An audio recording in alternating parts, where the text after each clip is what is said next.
आपने कहा कि किसी मजहबी किताब में डायनासोर का जिक्र नहीं है। अफसोस कि आज तक किसी मैथमेटिक्स की किताब में मुझे डायनासोर का जिक्र नहीं मिला। रिलीजियन साइंस को रोकता है? नहीं रोकता। अगर रोकता है तो गलत करता है। रिलीजियन साइंटिज्म को रोकता है, जिसमें हमारे जावेद साहब मुब्तला हैं। ये दावा तो मजहबी लोग करते हैं कि खुदा है। मैं क्यों साबित करूं कि नहीं है? जब तक आप मुझे कन्विंस नहीं कर देंगे मैं नहीं मानूंगा। वक्त भी नहीं था, कुछ भी नहीं था। कैसे नहीं था? खुदा था। एक एग्जिस्टेंस तो था ना खुदा का।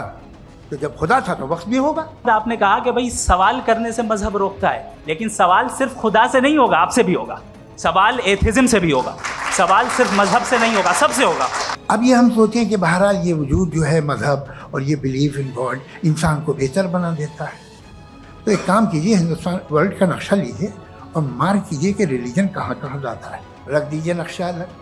अब दूसरा नक्शा कि कहाँ कहाँ नाइंसाफ़ी, रिप्रेशन, औरतों के हुकूक की पामाली, जुल्म, डिक्टेटरशिप कहाँ है। नक्शा एक ही होगा। हजरत, मैंने ये होमवर्क किया था और मैंने मिडिल ईस्ट का एक नक्शा लिया और यूरोप का एक नक्शा लिया। तो पता चला कि सबसे ज्यादा रेप केसेस जो हैं वहां पर है। ये दुनिया चल कैसे रही है और इस दुनिया का हाल क्या है?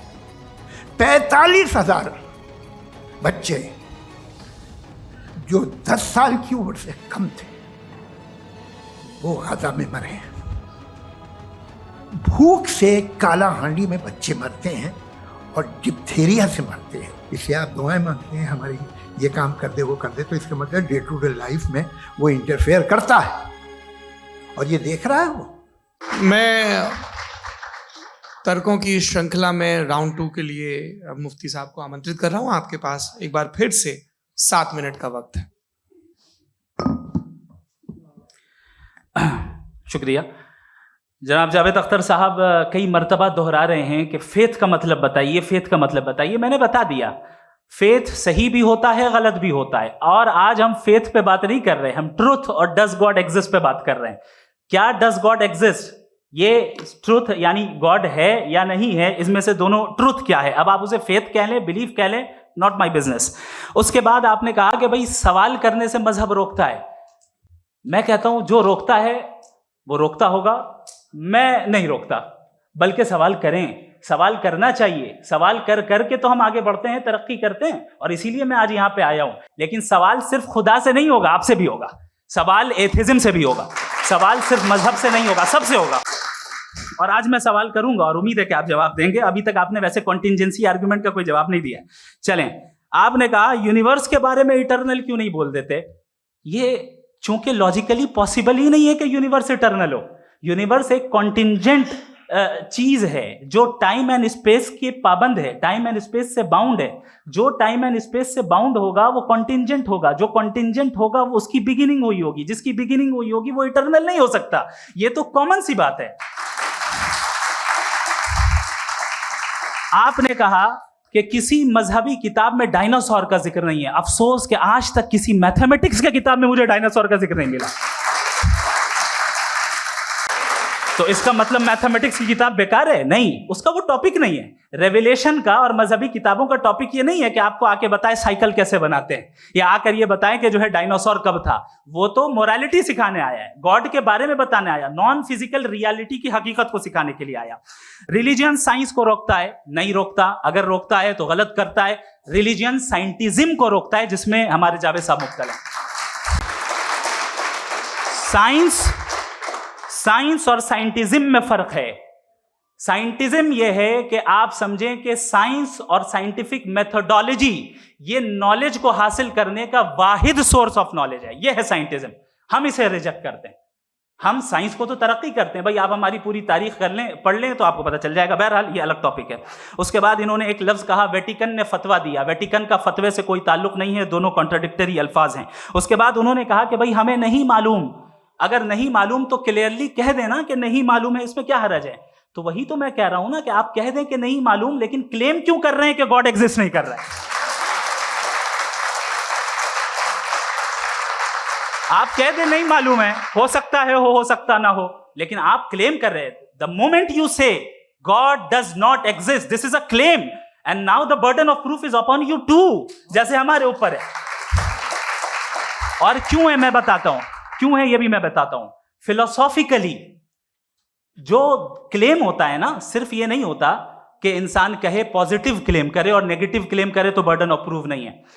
आप मिसाल के तौर पे मैं कहूं कि फुला उस कमरे में कोई नहीं है, मैंने एक नॉलेज का क्लेम किया है। उस कमरे में कोई नहीं है, मैंने एक नॉलेज का क्लेम किया। या तो मैं कहूं मुझे नहीं पता, हो भी सकता है नहीं भी हो सकता है, this is not a claim.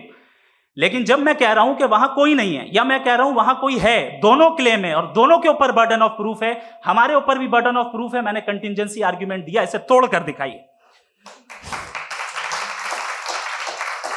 आखिरी चीज, इन्होंने कहा कि खुदा दुनिया बनाने से पहले 150 साल पहले या करोड़ों साल पहले क्या कर रहा था। अरे हजरत, चलें बहरहाल मैं जवाब दे देता हूं। आप हमारे रिस्पेक्टेड पर्सनालिटी हैं, अगर आप नहीं होते तो मैं इसे एंटरटेन ही नहीं करता। टाइम, ये 100 साल पहले या 100 साल बाद, पहले बाद में अभी, ये वो अल्फाज हैं जिनका ताल्लुक टाइम से है। टाइम शुरू ही हुआ है यूनिवर्स की बिगिनिंग के बाद, तो उसके पहले खुदा क्या कर रहा था, सवाल इलॉजिकल है, ये फेलेसी है। यानी आप ये कह रहे हैं कि यूनिवर्स के बनने से पहले खुदा क्या कर रहा था, टाइम के बनने से पहले, पहले का ताल्लुक टाइम से, टाइम उस वक्त था ही नहीं, तो ये सवाल ही इनवैलिड है खुदा के ताल्लुक से।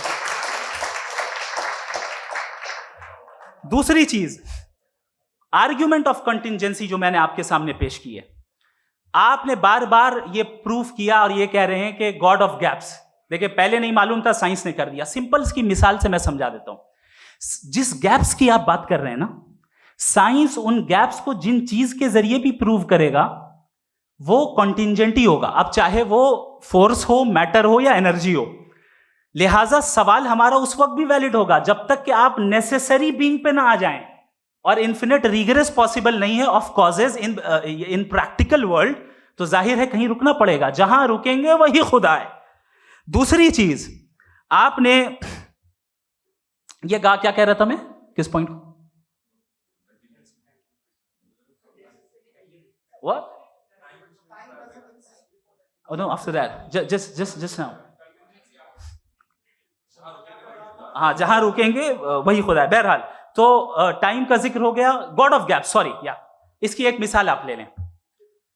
एक कार है, एक साहब ने देखा कि भाई कार जो है उसके व्हील्स कितने अच्छे लगे हुए हैं, सही जगह पे, स्टीयरिंग जो है कितने अच्छे जगह पे लगी हुई है, और सीट्स कितने वेल डिजाइंड है, कितनी प्रिसाइजली ये कार काम कर रही है, तो जरूर कोई ना कोई इसे क्रिएट किया है, किसी ने क्रिएट किया है। अब जावेद साहब आए और कहे अरे जनाब बोनेट खोलिए, इसमें इंजन है, इंजन इस कार को चला रहा है, hence prove no one has created the car. This is illogical, this is irrational. आपने इंजन के जरिए उस गैप को तो साबित किया, लेकिन क्या उससे कार की जो क्रिएशन है और उसका जो क्रिएटर है ये इम्पॉसिबल हो जाए, ऐसा पॉसिबल है? उसका सवाल खत्म हो जाए, ऐसा पॉसिबल है? नहीं। आपने गैप्स को फिल करके, कॉन्टिंजेंट चीजों से गैप्स को फिल करके हमारे ऑब्जर्वेशन को और ब्रॉड कर दिया। अब हमें और पता चल गया कि ये जो कार है इसका सिस्टम कितना ज्यादा कॉम्प्लेक्स है। पहले कम समझते थे, अब कॉम्प्लेक्सिटी और ज्यादा वाजे हो गई। अब हमें समझ में आ रहा है कि हमारी सर्टेनिटी और बढ़ गई कि जरूर इस कार को किसी ना किसी ने बनाया। यही मामला यूनिवर्स का है। साइंस हमेशा फिजिकल वर्ल्ड की चीजों को ही फिल करती जाएगी और फिजिकल चीजों से ही करती जाएगी, क्योंकि एम्पिरिकल एविडेंस का ताल्लुक फिजिकल वर्ल्ड से है। आप साइंस के जरिए मेटाफिजिकल रियलिटी को कभी साबित नहीं कर सकते। ये रॉन्ग टूल का इस्तेमाल करना है। ये वही काम है कि आप मेटल डिटेक्टर से प्लास्टिक डिटेक्टर करने चलें, जो कि जाहिर है सही नहीं है। Thank you.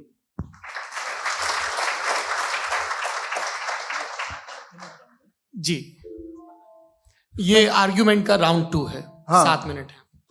पहले तो मैं आपसे अर्ज करूं कि आपने कहा कि जब कायनात ही नहीं थी तो वक्त भी नहीं था, कुछ भी नहीं था। कैसे नहीं था? खुदा था, एक एग्जिस्टेंस तो था ना खुदा का। तो जब खुदा था तो वक्त भी होगा।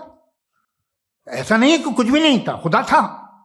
अच्छा, बाकी एक आपने कहा साहब आप साबित कीजिए, आपके पास भी लॉजिक है, मेरे पास भी लॉजिक है। आपका मेरा जिम्मेदारी नहीं है साबित करना कि खुदा है। बर्टन रसल ने बड़ी अच्छी बात कही।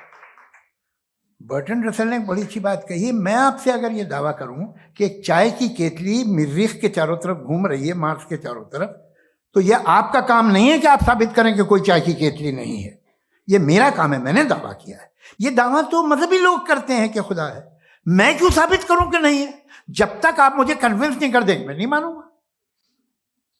आपकी जिम्मेदारी है, मेरी जिम्मेदारी नहीं है। दोयम ये कि ये जो आप कह रहे हैं जो गैप्स हैं, ये गैप जब जब किसी मजहब को चैलेंज करते हैं, जब ऐसा कोई बात आती है तो हंगामा हो जाता है कि जब वो चैलेंज करें किसी फेथ को। ये तमाम साइंस जो है इसे मुख्तलिफ जगहों पे मुख्तलिफ वक्तों में मजहब ने रोकने की कोशिश की है। ये किताब है रिलीजन एंड साइंस बर्टरांड रसल की, पढ़िएगा, अच्छी लगेगी आपको। तारीख ही है साइंस, मजहब की साइंस से उसका यही रिश्ता है।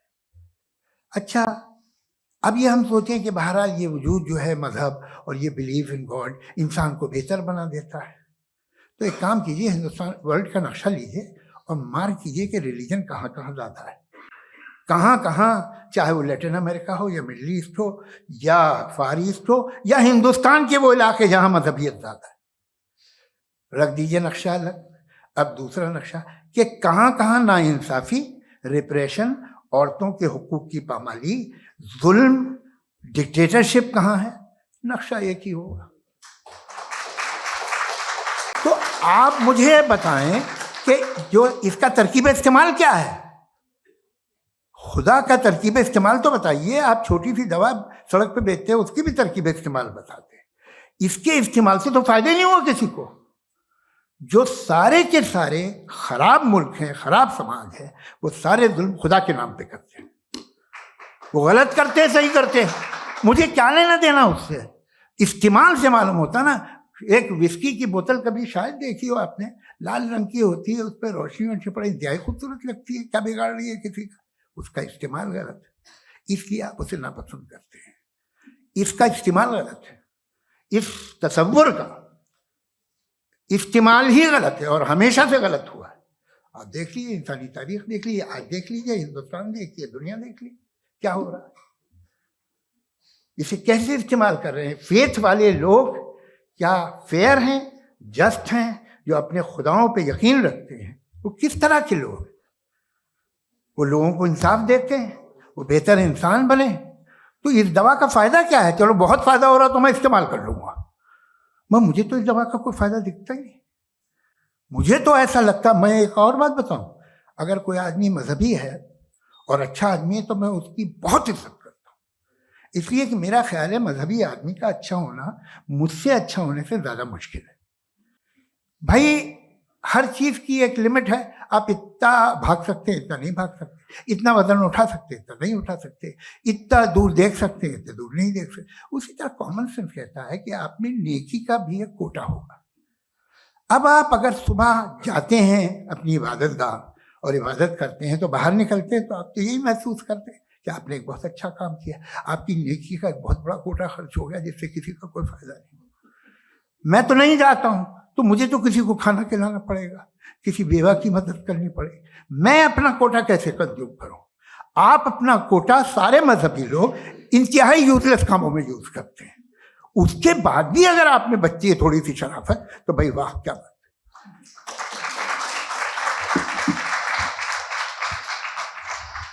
एक तो मुझे ये बात बहुत अच्छी लग रही है कि दोनों ही विद्वान समय को मानते हैं और बहुत समय से अपनी दलीलें और बाज़ दफ़ा समय से पहले अपनी तकरीरें पूरी करके अपनी अपनी कुर्सी पर बैठ रहे हैं।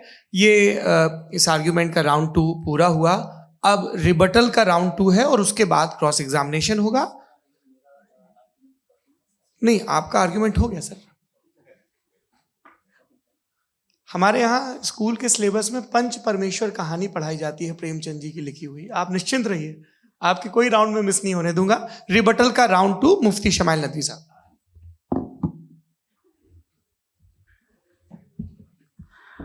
असल में जो हकीकी प्रॉब्लम है, असल प्रॉब्लम है, वो ये है कि जावेद साहब के पास कॉन्सेप्ट ऑफ गॉड क्लियर नहीं है। इन्होंने कहा कि कायनात से पहले खुदा तो था, तब भी तो टाइम होगा। ये टाइम कायनात का हिस्सा है। हम खुदा, उस खुदा को मानते हैं, नेसेसरी बीइंग का टाइमलेस होना जरूरी है, चूंकि वो टाइम का क्रिएटर है। जब उसने टाइम को क्रिएट किया तो वो खुद टाइम पे कैसे होगा? उसने जब स्पेस को क्रिएट किया तो खुद स्पेस में कैसे होगा? अगर वो टाइम एंड स्पेस को पहले से ही उसका पाबंद है तो फिर किस चीज को उसने क्रिएट किया? लिहाजा ये सवाल गलत है कि खुदा था तो टाइम होगा। बिल्कुल नहीं, टाइम के पाबंद हम है, खुदा नहीं है। हम फिजिकल वर्ल्ड से ताल्लुक रखते हैं, वो मेटाफिजिकल रियलिटी है। दूसरी चीज इन्होंने मिसाल दी कि चाय की केतली हवा में घूम रही होगी, और पता नहीं शायद वो बर्टन रसल का उन्होंने हवाला दिया। बहरहाल यही प्रॉब्लम है। प्रॉब्लम यही है कि हम चीजों के दरमियान डिफरेंशिएट नहीं कर पाते। ये जो आपने मिसाल दी ये इमेजिनेशन है, और मैं जो साबित कर रहा हूं वो लॉजिकल नेसेसिटी है। आप इमेजिन करने आए तो कुछ भी करें, जुपिटर में पिंक एलिफेंट होगा, यूनिकॉर्न होगा, करें, उससे कायनात पे क्या फर्क पड़ता है? उससे आप लॉजिकल नेसेसिटी साबित नहीं कर सकते। मैं तो उस प्राइम कॉज की बात कर रहा हूं, उस नेसेसरी बीइंग की बात कर रहा हूं जिसके बगैर इस कायनात का एग्जिस्टेंस मुमकिन नहीं है। दूसरी चीज, मजहब को साइंस चैलेंज करती है वगैरह वगैरह, ये हमारा टॉपिक ही नहीं है। मैं इस पे बात करूंगा तो फिर मेरा वक्त चला जाएगा। मजहब के ऊपर चूंकि हमारी डिस्कशन नहीं है, साइंस को मजहब और बिलखुसूस मैं और हमारा वर्ल्ड व्यू कम अज कम साइंस को पीछे नहीं करता है, साइंटिज्म की मजम्मत करता है। इसकी वजाहत मैंने पहले कर दी। दूसरी चीज इन्होंने कहा वर्ल्ड का नक्शा लीजिए, वर्ल्ड मैप लीजिए, दो अलग अलग जगह की। हजरत मैंने ये होमवर्क किया था, और मैंने मिडिल ईस्ट का एक नक्शा लिया और यूरोप का एक नक्शा लिया। ये मजहबी इलाका और ये लिबरल और एथीस्ट इलाका। मुझे पता चला कि सबसे ज्यादा रेप केसेस जो हैं वहां पर है।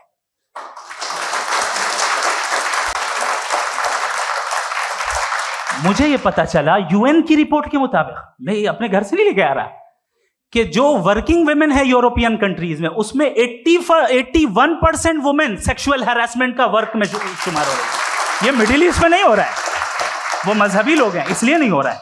दूसरी चीज, आपने ये कहा कि मजहबी आदमी का अच्छा होना हमारे अच्छे होने से बहुत मुश्किल है, बहुत मुश्किल है। तो इसका मतलब यह है कि गॉड के अलावा आपके पास अच्छे और बुरे का कोई स्टैंडर्ड है। मैं चाहूंगा कि कन्वर्सेशनल स्टाइल वाले डिस्कशन और सेगमेंट पे इसी पे बात कर लेते हैं। Thank you very much.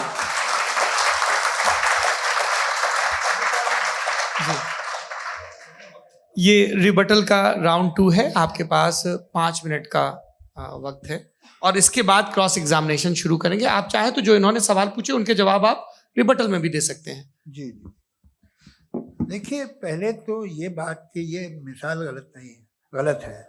इन्होंने पहले ही हमको डिसार्म कर दिया।